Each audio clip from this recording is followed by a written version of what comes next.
Assalamualaikum warahmatullahi wabarakatuh. Perkenalkan kami dari kelompok 9 ingin membahas tema Pancasila yaitu tentang sistem etika. Perkenalkan, nama saya Andika Fauzil Hamdaha dengan NPM 2534 031111123. Perkenalkan, saya Wiyandari Gita Puspa dengan NPM 2534031111335. Perkenalkan, nama saya Siva Andraha dengan NPM 253403111137. Perkenalkan, nama saya Nadia Wendy dengan NPM 253403111271. Mungkin itu sedikit perkenalan dari kami, boleh langsung ke sesi diskusi opini dari kita. Oke, dalam sistem etika sendiri, kelompok kami telah memutuskan untuk mengangkat tema, yaitu tema kontra yang ada dalam Pancasila. Etika itu universal, lebih fleksibel dibandingkan etika Pancasila, nggak terikat yang namanya label nasionalisme. Kenapa kami menggunakan tema seperti itu? Sebelum kita mempelajari etika Pancasila, kita harus tahu dulu yang namanya etika universal. Etika universal ini lebih mudah dipahami dibandingkan etika Pancasila. Kalau orangnya itu sudah didedikasi sebagai etika Pancasila dari waktu pertama dia menjadi warga negara Indonesia, itu adalah sistem yang salah menurut saya. Kenapa? Karena etika universal sendiri itu lebih penting, dari mulai jujur, bertanggung jawab, dan menghormati sesama manusia.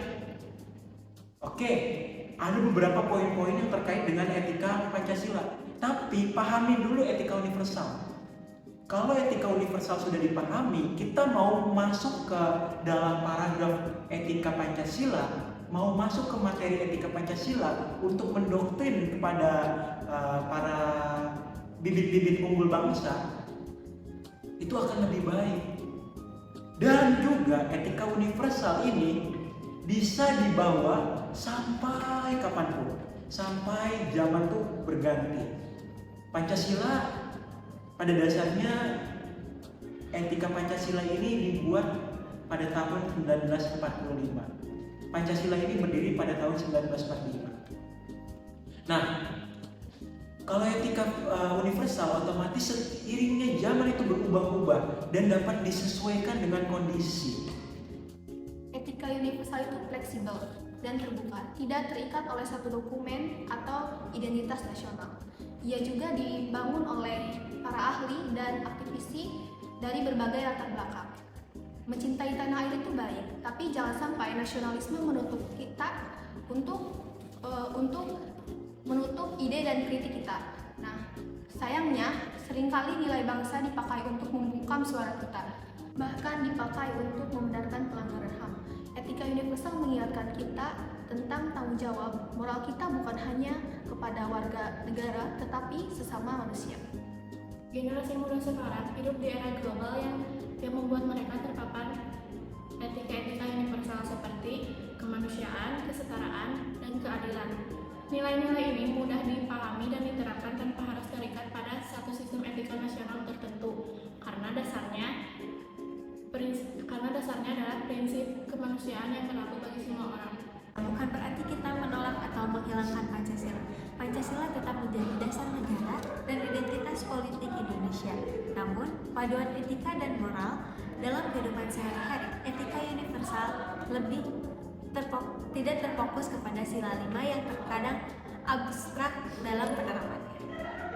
Dengan etika universal, kita tidak kehilangan identitas kita, melainkan kita menambah wawasan yang lebih luas. Karena pada akhirnya, sebelum kita menjadi warga negara Indonesia, kita adalah manusia dengan hak yang sama, dan itulah dasar etika yang paling fundamental dan berlaku untuk semua orang.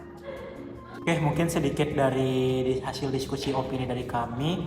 Untuk pertanyaannya boleh di kolom komentar, tapi usahakan pertanyaan itu tidak mencontek dari Google ataupun AI lainnya. Dengan pribadi opini sendiri, apa yang boleh ditanyakan tentang opini-opini kita.